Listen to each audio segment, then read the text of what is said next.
Баршаңызға сәлем достар, менің каналыма қош келіпсіздер. Бүгін сіздермен құрамы өте оңай, әрі дәмді, балғын балашақтарыңызды естеріңізге түсіретін муравейник печеньелерін жасаймыз.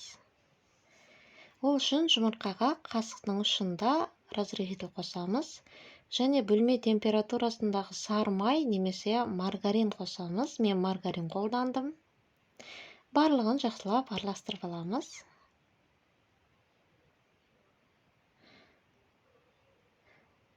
Ұнымызды салып қамыр илейміз. Қамырымыз тым қатты болмауы қажет, орташа жұмсақтау қамыр болғаны дұрыс.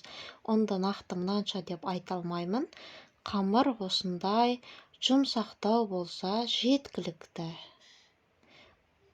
Ал енді дайын қамырымызды бөліктерге бөліп түйіндеп аламыз.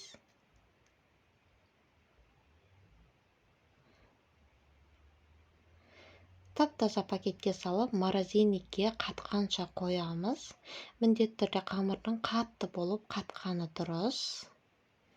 Ал енді қатқан қамырымызды үккіштен өткізіп аламыз. Не үшін мен қамыр қатты болғаны дұрыс деп айтып жатырмын, достар?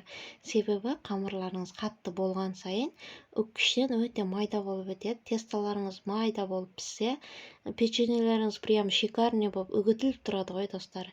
Ал енді дайын тестаны алдын ала қыздырылған пеште пісіріп аламыз. Біздің тестамыздың алғашқы партиясы пісіп шықты.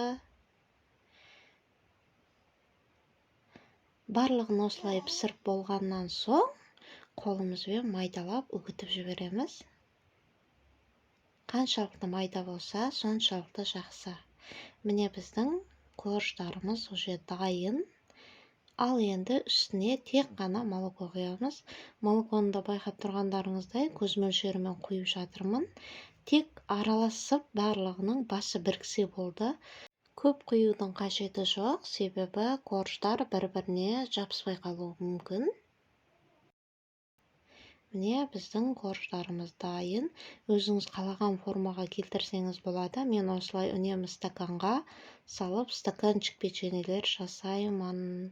Стаканды міндетті түрде коржбен толтырмас бұрын, печеньемен толтырмас бұрын бір сулап аламын. Суға батырып, сол кезде печенье прям әдемі болып түседі. Міндетті түрде осылай қолдарыңызбен басып жақсылап нығыздап жіберіңіздер. Себебі печеньені осылай жақсылап нығыздап салған сайын печенье өзінің формасын жақсы ұстап, шашылып қалмайды. Міндетті түрде сіздерге де осылай жасап көруге кеңес беремін. Басқаша формаларға да келтіріп жасасаңыздар болады. Бірақ маған осылай жасаған өте ыңғайлы, себебі мен бұл печеньеге өте көп заказ қабылдаймын. Сондықтан ең тез жылдам жолы осы. Міне достар, біздің печеньелеріміз дайын. Міндетті түрде жасап көруге кеңес беремін. Сіздердің көңілдеріңізден шығады деген ойдамын. Сіздермен болған Жанар, назарларыңызға рахмет. Ас болсын. Видео ұнаса лайк басып, комментария жазуды ұмытпаңыздар.